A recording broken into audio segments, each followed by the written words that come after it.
Boa tarde, estamos iniciando mais uma live do projeto Desafios da Soja. Projeto Desafios da Soja que tem o apoio da Corteva, também da Soja Enlist e o Manejo Campeão Onmira. Hoje vamos receber o CEO do Grupo Floss, Luiz Gustavo Floss, para falar um pouco sobre os principais pontos de atenção que envolvem o cultivo da soja em anos de El Niño. Boa tarde, Luiz Gustavo. Seja bem-vindo, então, à live aqui do Desafios da Soja. Prazer tê-lo conosco.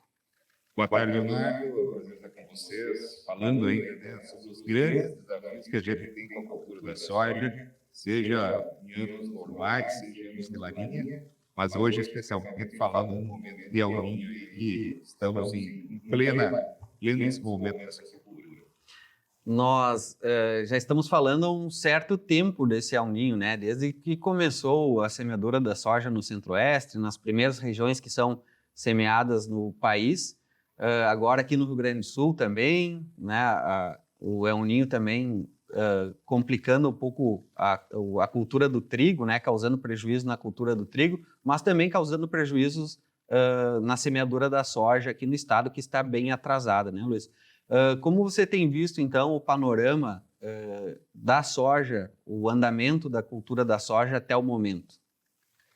Leonardo, como você fala, hoje já está alguns meses com o El Niño, com a presença da temperatura mais alta do Oceano Pacífico na linha do Equador, e praticamente entre o mês de julho e o mês de junho já aconteceu esse aquecimento, né? E o que mais me surpreendeu foi que, em vários momentos, muitos meteorologistas, até renomados no Brasil, chegaram a negar sobre esse efeito ou que ele pudesse criar um efeito maior no Brasil, né? Isso é a maior surpresa que eu tive esse ano, e talvez hoje tenha muita gente que queira like nisso aí, ou precisa fazer muitas palestras para poder falar alguma coisa sensacionalista. Mas isso está muito claro dentro dos todas as previsões que os órgãos americanos já vêm fazendo, né? O NOAA, o próprio órgão brasileiro vem falando sobre isso, né? E mostrar o segundo semestre nosso de 2023 sobre essa condição desse fenômeno. E cabe lembrar aqui, né, depois a gente pode falar um pouquinho mais para frente, mas cabe lembrar que é possível que esse fenômeno vá até mais ou menos março, abril. Então, portanto, nós vamos estar sobre esse fenômeno praticamente todo o verão, né, de produção, safra e safrinha, praticamente vai ser sobre essa questão do fenômeno. Outro ponto, antes de falar para a soja que nós estamos nesse momento, acho que cabe a gente colocar aqui uma questão muito importante. Só o aumento da temperatura do Oceano Pacífico na linha do Equador não é só ele que faz as modificações de chuvas na América do Sul. Existem outros fenômenos que, em conjunto com o El Niño, faz com que aconteça a maior quantidade de chuva ou menor quantidade de chuva. E é importante nós colocarmos que não é só lá naquele local que está tendo um aumento da temperatura na superfície do mar, do oceano. Nós estamos tendo um aumento da temperatura dos oceanos em várias regiões, inclusive ao norte do próprio Oceano Pacífico, ao sul do Oceano Pacífico, no Oceano Atlântico, né, principalmente na linha do Equador e ao norte, mostrando que nós estamos tendo um aquecimento de forma geral dos oceanos. E isso faz com que o regime também de chuva seja aumentado.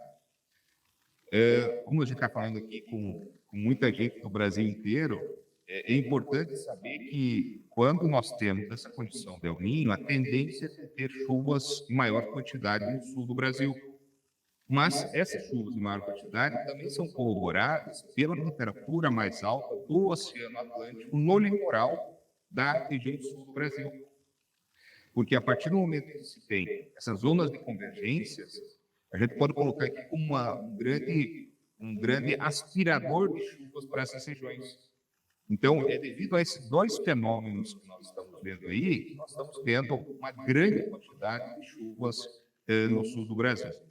E colocando alguns números, né, nós temos aí entre mês de setembro e mês de outubro, no Rio Grande do Sul, por exemplo, claro que cada região é uma região diferente, chuvas diferentes, mas tem regiões que choveu entre 1.200 e 1.500 milímetros durante 60 dias.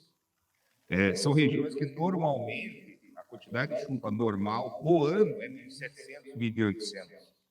O normal seria, dentro desses 2 meses, ter entre 300 e 400 milímetros. Então, nós estamos falando de praticamente 3 a 4 vezes maior quantidade de chuva nesses últimos 60 dias do que o normal. E esse excesso de chuva aí tem trazido para nós várias consequências. Primeiro, excesso de chuva no solo não nos dá condições para realizar a semeadura. Por uma questão mecânica, ele não consegue abrir o sulco, colocar a semente para que fique uniforme, que a gente consiga fechar esse sulco. E ainda mais, quando está úmido, a tendência desse solo, então, formar algumas, principalmente um cascão, dificultar a germinação. Quando nós temos um solo encharcado, não tem nem germinação. Eu brinco que a soja, seja as raízes ou a própria semente, quando está num solo encharcado, ele acaba se tornando como se fosse um submarino. O que o submarino faz quando submerge? Fecha todo, para não entrar água, obviamente, para dentro. E essa semente também se fecha todo para não deixar, então, que entre água e não aconteça todo o seu processo. Então, tudo isso dificulta e favorece algumas doenças e que hoje está se mostrando isso, né? Essa semana aí, depois de 15 dias aí, muitos conseguiram realizar o processo de semeadura, teve algumas janelas aí que deu condições no Rio Grande do Sul para realizar a semeadura. Essa semana já começaram as fotos aí de plântulas, né? Nossa, o que é isso? Que doença é essa? Por que a raiz está escura? São doenças, são fungos, normalmente fungos de solo, que acabam atacando uma condição dessas e acabam complicando. Nós temos um deles, que é a fitóspora, que é uma doença que ela é normal de acontecer, como nós temos esse tipo de situação de umidade. Então, ela é talvez a maior vilã nesse momento. Pode ter outros, pode ter fungos aí presentes também, mas a fitóspora é o que está acontecendo.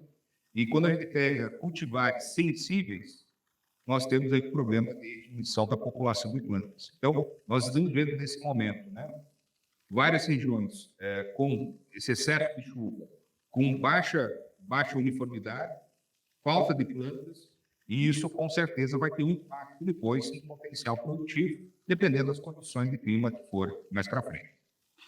Com relação ao andamento da semeadura, Floss, como é que está o desenvolvimento no país?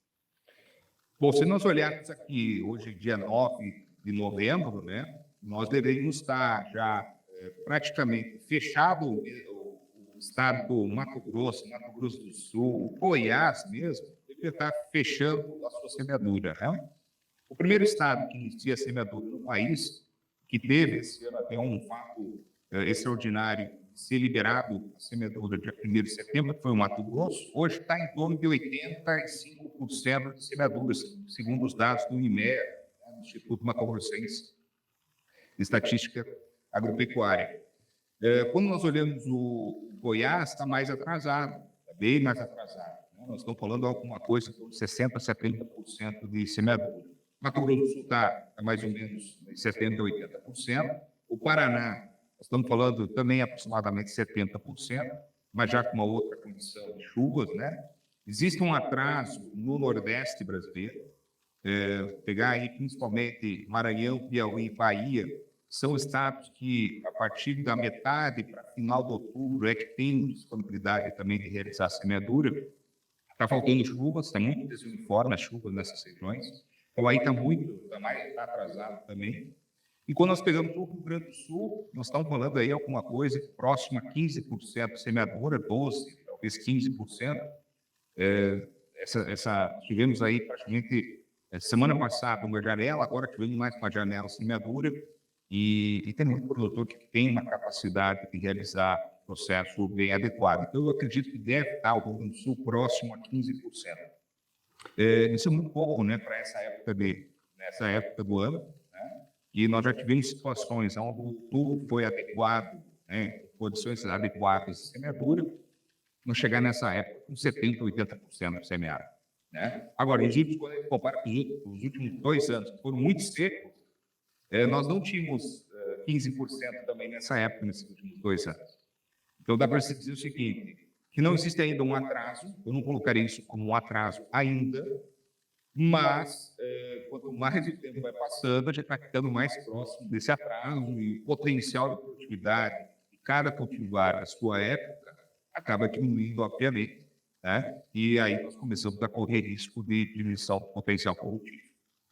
E como estão as condições dessas lavouras que foram semeadas até agora, as condições dessas semeaduras, né? A gente tem visto o relato lá no Centro-Oeste, no Mato Grosso, de as plantas morrendo por causa de altas temperaturas, né? No Paraná e no Rio Grande do Sul, morrendo por causa das questões hídricas, né? Com fortes chuvas após as semeaduras, o próprio plantio em condições não muito ideais, com a temperatura do solo abaixo do ideal, o encharcamento. Quais são as condições que essas lavouras estão sendo implementadas e qual impacto isso pode ter no decorrer da safra, Luiz? E são 2 coisas totalmente distintas, né? Nós estamos com 2 problemas totalmente diferentes, né? O Centro-Oeste, então, com temperaturas altas, realmente, e com baixa quantidade de umidade, baixa quantidade de chuva. Portanto, nós temos aí situações, principalmente em solos que não têm uma boa palhada, esse solo acaba tendo temperatura acima de 30, 60 graus, para você ter uma ideia, né? Então, 60 graus, com certeza, isso denatura proteínas, denatura enzimas presentes, tanto na planta como na semente, se for o caso. Então, como que a gente tem condições de ter uma temperatura mais amena? É quando a gente tem uma palhada e que esse sol não aquece o solo, que é mais escuro, então nós conseguimos ter uma manutenção da temperatura um pouco mais amena. Agora, já no sul do Brasil, nós tivemos realmente algumas condições de temperatura mais baixa, e que eu não me preocupo tanto com essa temperatura, sabe, Leonardo? Apesar de muita gente ficar preocupada com as temperaturas, nós tivemos temperaturas aí baixas durante a manhã. Então, durante a manhã, quando a temperatura está abaixo de 15 graus, pela manhã, isso é uma preocupação, a planta está mais parada. A planta só está em atividade maior acima de 15 graus. Né? Então, nós tivemos algumas horas, alguns dias, sim, com essa condição. Mas eu acho que... Ontem, só te interrompendo um pouquinho, ontem, por exemplo, nós tivemos 32 graus aqui no norte do estado, né? Exatamente. Não, nós tivemos dias que de manhã cedo estava 8 e 10 graus e já à tarde 25. Uhum. Né? Então, essa temperatura, depois, quando sobe, ela já é mais sossegada para isso. Mas é importante nós colocarmos esse ponto aí, sob o ponto de vista fisiológico da planta nesse momento. Né? Do que isso impacta a temperatura mais baixa? A temperatura mais baixa impacta na velocidade menor da germinação e também da emergência. E quanto mais tempo leva para emergir, mais tempo os fungos conseguem estar ali entrando em contato com essa semente e inviabilizando essa emergência. Né? Então, esse é o ponto principal. Eu não estou passando pano na temperatura baixa, mas isso tem um impacto sobre essa questão do desenvolvimento inicial, ainda mais com o solo encharcado. Então, são 2 situações complexas. O que eu tenho falado para o nosso pessoal, né? Hoje, nós temos mais de 2 mil profissionais que participam da nossa Academia da Alta Produtividade. Toda segunda-feira de manhã eu faço vídeo para eles. A gente está em contato direto com nossos grupos. E hoje, né, Leonardo, o pessoal fala muito em comunidade. Uhum. A minha comunidade começou lá no analógico, lá 10 anos atrás. Hoje está tudo digitalizado, vamos dizer assim. E dentro dessas nossas comunidades, vamos chamar assim, eu tenho colocado muito para o pessoal ter muita calma no Rio Grande do Sul com relação à semeadura. Não dá para ter pressa, né? Não dá para a gente ter ânsia da semeadura. Nós temos que ter uma condição do solo em capacidade de campo. O que é um solo com capacidade de campo?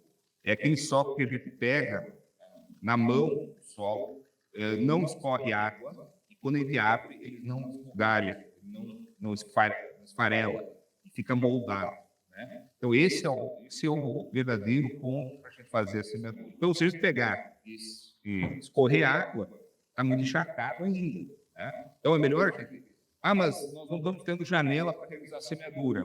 É verdade, mas é melhor a gente, nessas condições que nós estamos vivendo nesse momento, quando a gente coloca nessa balança, a gente vai ter muito mais perdas, não só por falta de planta, mas pelo mau desenvolvimento inicial, pelo ataque de fungos nesse solo, que não vão viabilizar um potencial produtivo. Então, é melhor a gente esperar uma condição mais adequada, né, torcendo para que as previsões climáticas de curto prazo sejam mais realistas. Nós já passamos por alguns momentos aí de acreditar que nós poderíamos ter algumas janelas mais adequadas, né? E acabou voltando a ter chuvas mais expressivas que interromperam esse planejamento todo, né? Isso até que eu ia perguntar, é uma decisão difícil por parte do produtor, né, até do consultor. Será que eu espero, né, perco um pouco a janela ideal de plantio, mas faço um plantio correto ali na frente? Mas será que essa condição de El Niño vai me dar condições de fazer essa semeadura ali na frente?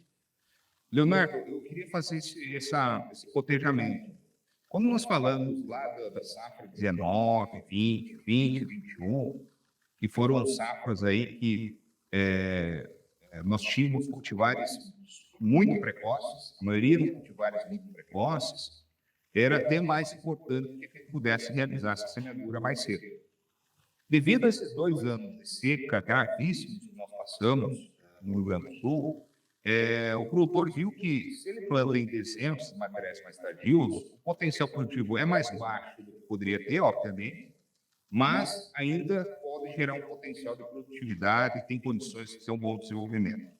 E como a maioria dos produtores acabaram mudando essa característica dos cultivares, e hoje nós estamos com muitos cultivares de ciclo mais longo, grupos de maturação mais longo, temos muitos cultivares entre 6.0 e 6.8 no estado, são cultivares que o ideal para esses materiais é semeadura do dia 10 de novembro até 10 de dezembro. Né? Então, nós estamos, se a gente fosse olhar por esse ângulo, nós estamos começando, nesse momento, a ter a melhor condição de semeadura para esses cultivares a partir de agora. Então, nós temos aí, nos próximos 30 dias, condições para ter ainda um ótimo potencial de produtividade né, dentro dessa característica. E esperando, né, que a gente possa ter essas janelas de forma mais... que São Pedro, né, não consegue falar com São Pedro tão sério aí, né? Ou ele não manda chuva, ou ele manda demais. É difícil ele medir a quantidade, né?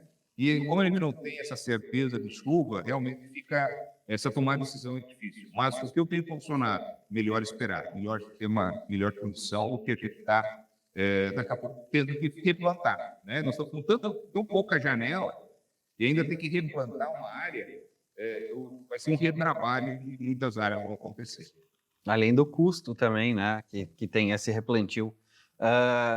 Vamos, continuando aqui no Rio Grande do Sul ainda, depois eu tenho alguns questionamentos para fazer com relação lá ao outro lado da moeda, digamos assim, que é o Centro-Oeste, lá no Mato Grosso, que está vivendo uma situação totalmente diferente, como você falou, né? Nós temos, então, uma semeadura que daqui a pouco não vai ser... Ainda temos 15%, pode ser que isso melhore daqui para frente, né? Enfim, as condições de semeadura, mas levando em conta que a gente vai ter uma semeadura, às vezes, não muito adequada, um estande de lavoura também fora do que seria o melhor cenário, né? Se tivermos um ano de El Niño com muitas chuvas, teremos maiores períodos de nebulosidade, né? Com menos irradiação solar. Tem como corrigir esses problemas de alguma forma, Luiz? Existe algum manejo que pode ser feito para você minimizar esses problemas causados pelo El Niño? Existem situações para a gente poder minimizar. Antes de falar das soluções, nós temos que entender o problema. Principalmente nessa fase inicial da cultura da soja, quanto maior a nebulosidade, nós temos menos radiação solar direto na folha da planta. E a folha é a grande fábrica de energia, né? A partir da fotossíntese, consegue, então, produzir glicose, e a partir dessa glicose, produzir outros compostos.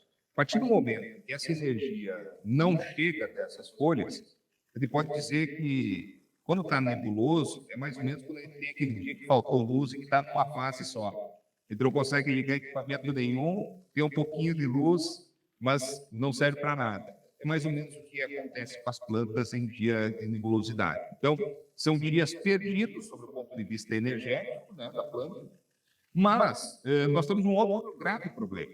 Temos um outro grave problema que acontece com a nossa nebulosidade, principalmente nessa fase vegetativa, que é o momento que a planta está crescendo. A tendência da planta, quando está em nebulosidade, é deixar de produzir um hormônio chamado citocinina, que é o hormônio que faz equilibrar a planta e faz, durante esse processo todo, não vou entrar em detalhes aqui técnicos, senão a gente vai consumir muito tempo, mas ele é o cara que faz com que o entrenó fique gordo. Então, ele não é produzido. E existe a produção de um outro hormônio chamado giberelina nessa fase de nebulosidade. Né? Acho que todo mundo aqui vai entender quando eu falar o seguinte: todo mundo que foi criança, a professora no colégio pediu para a gente colocar um feijão num algodão molhado e deixar escuro para contar a historinha do João do pé de feijão, que crescia aquele feijão todo lá, né? Mostrava para a professora. Então, esse crescimento, né, tecnicamente falando, a gente chama de estiolamento. E esse estiolamento é causado pela giberelina. Então, pelo escuro. Como está escuro, produz mais giberelina e faz aumentar esse etrenol. E quando a gente sai então, do feijão, da historinha do João, do feijão, para a nossa cultura da soja, que é uma leguminosa também, no momento vegetativo, nós temos esse mesmo efeito em condições de nebulosidade. Faz com que haja esse crescimento, esse viçamento da planta. E esse viçamento, depois, nós vamos ter um grande prejuízo lá na frente, que é a perda do bacheiro. Nós não temos produção de baixo de bacheiro. Nós perdemos potencial produtivo. Então, aí se torna importante duas coisas. Primeiro, a gente formar uma planta com uma maior capacidade de produção de citocinina quando tem sol. Então, para isso, precisa ter mais raízes. E nós conduzirmos essa planta a ter maior quantidade dessa citocinina. Hoje existem produtos no mercado à base de benzoadenina, que é um tipo de citocinina, e faz com que a gente tenha, então, essa diminuição desse crescimento excessivo nessa fase vegetativa. E, principalmente, os bioestimulantes que nós utilizamos, a base de extrato de algas, alguns extratos vegetais, eles têm ingredientes ativos, bioativos, que fazem com que a planta, então, tenha essa capacidade de metabolizar determinados hormônios mais rapidamente, minimizando esse estresse, fazendo com que a planta, então, não tenha processo de degradação. Então, essas são as principais ferramentas, e por isso que a gente começa a utilizar essas ferramentas já desde o tratamento de semente. E nas fases vegetativas, a gente acaba utilizando essas ferramentas, pode utilizar também na fase reprodutiva, minimizando o estresse lá na frente, mas isso faz com que a gente tenha essa minimização. É importante dizer que é minimizar, não é tirar a gente não vai trocar o sol por um produto, não existe essa condição, mas a gente vai tentar minimizar que os efeitos dessa falta do sol possam causar maiores prejuízos, então, para essa planta. Então, esse é o caminho que a gente pode ir, pode trabalhar, e tenho certeza que hoje tem muita gente preocupada com esse tipo de situação para poder, então, minimizar esse tipo de problema. Outra questão, né, Luiz, e ao contrário do que está acontecendo aqui no Rio Grande do Sul, como nós já citamos anteriormente, é a questão do centro-oeste lá, né, que lá tem muito calor, muita luminosidade, e, né, o estande da lavoura da Nipuc também não vai ser o ideal. E nesse cenário, ao contrário aqui do Sul, quais são as implicações e o que pode ser feito também com relação a manejo para minimizar esses efeitos? Bom, aí no Centro-Oeste nós temos duas situações. Uma é a falta de umidade, falta de água, em muitas situações onde choveu, dura, depois demorou para voltar a chover. Então, isso dificulta o desenvolvimento inicial, essa falta de água. E falta de água não tem o que a gente fazer, né? Porque aí ele não consegue substituir água por nada. Mas a importância de nós estimularmos a formação de raízes para essa raiz buscar água em profundidade. Então, esse é um fator importante. Segundo, é a questão da temperatura realmente. Né? E por isso que a temperatura, a gente começa a ajudar essa planta na cultura anterior. Então, agora eu não consegui colocar palha na lavoura, mas pensando para a próxima safra, nós temos que estar sempre pensando para proteger, como eu comentei antes, isso aí. Tem como a gente minimizar esses problemas? Tem, também com os mesmos estimulantes que eu falei antes ali, principalmente a base de extrato de algas, extratos vegetais, no tratamento de semente, na fase vegetativa, para minimizar. Agora, se está faltando chuva, né, eu só posso aplicar esses produtos se eu tiver umidade presente. Então, que tipo de umidade? Não precisa ser necessariamente chuva. Mas se eu tiver, por exemplo, orvalho à noite, eu posso ter madrugada fazer a aplicação desses produtos que vai ter capacidade para ser absorvido por parte da planta e minimizar esses problemas todos, né? Então, isso são ferramentas que a gente tem para essa minimização. Como eu falei, não é para resolver o problema, mas a gente tem condições de estar minimizando essas plantas. E essa proteção que a gente está fazendo vai fazer com que a planta tenha uma produção menor daqueles hormônios inibidores, daqueles hormônios de morte, no caso do etileno, ácido abscísico, que acabam acelerando o processo da morte da planta. Então, ele retarda a formação desses hormônios, fazendo com que a planta, então, na verdade, ele trabalha meio como psicólogo da planta, no sentido, olha, plantinha, fique quietinha aí, calma, que vai vir, vai voltar a chuva, não precisa se matar, não precisa causar nenhum problema ainda, que a bonança vai vir depois de todo esse processo. É mais ou menos isso que a gente acaba fazendo quando a gente trabalha com esse tipo de produto. E depois, como um psiquiatra, né, fazendo uma interação medicamentosa, digamos assim, para que a planta também, né, se adeque. Exatamente, exatamente. Tem até tem assim, o durante, né, e o pós. Né? E o pós realmente, quando volta as chuvas, então, a proteção contra doenças, contra pragas, né? Porque doença e praga não está de brincadeira, né? Está de brincadeira. Eu queria fazer um comentário, apesar que o nosso objetivo é discutir mais a cultura da soja, mas o que está acontecendo com a cultura do milho no Rio Grande do Sul, com excesso de chuva, nós podemos ter na soja também. Tem um problema muito grave, que é a questão do aparecimento de bacteriose no milho. Situações que a gente nunca tinha visto tanta bacteriose presente no milho como nessa safra. E isso se deve muito a essa grande quantidade de chuva. Né? Então, se nós tivermos essa grande quantidade de chuva, continuar tendo essa grande quantidade de chuva para os próximos meses, com certeza a soja vai sofrer com bacteriose também. Aliás, isso é uma doença que poucos estão enxergando, mas ela está presente, a bacteriose está presente na soja. Só que, quanto mais chuva tem, maior é o impacto. Né? Então, isso vai fazer com que a gente tenha que pensar muito no manejo dentro da nossa cultura da soja também, não pensando só em fungos, porque a tendência, quanto maior a umidade, maior desenvolvimento de doenças vai existir. Nós temos que estar pensando nos fungicidas, mas pensando na bacteriose também. Isso é um problema, porque nós temos poucos estudos assim, mais concretos com bactericidas, com produtos que reduzem de forma mais eficiente. Não temos produtos de alta eficiência com bactericidas. Então, quanto mais a gente trabalhar preventivamente, precocemente, a gente consegue reduzir os ataques posteriormente. Você sabe, Luiz, que eu encontrei vários relatos de produtores com relação à bacteriose no trigo também. Tem alguma influência também devido à grande quantidade de chuvas que tivemos também, né? Exato. Isso também reflete na cultura do trigo, assim como refletiu no milho e pode ser que aconteça com a soja também? Leonardo, eu diria que, com certeza, que os nossos maiores danos que nós tivemos com o trigo, né, pela baixa produtividade, baixa qualidade do trigo desse ano, está muito relacionado à questão de doenças. Nós temos a questão de brusol, nós tivemos a questão de giberela, mas a bacteriose nas folhas foi o que mais nós tivemos perda de área foliar.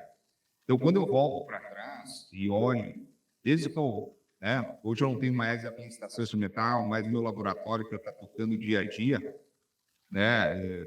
Desde o ano passado que eu acabei parando com a parte de pesquisa direta, mas a gente continua com trabalhos a campo em parcerias, mas nos últimos anos, todos os anos de maior quantidade de chuva do trigo, quando fazia análise das folhas, a gente tinha assim, 90% da doença era bactéria, 10% eram fungos na folha.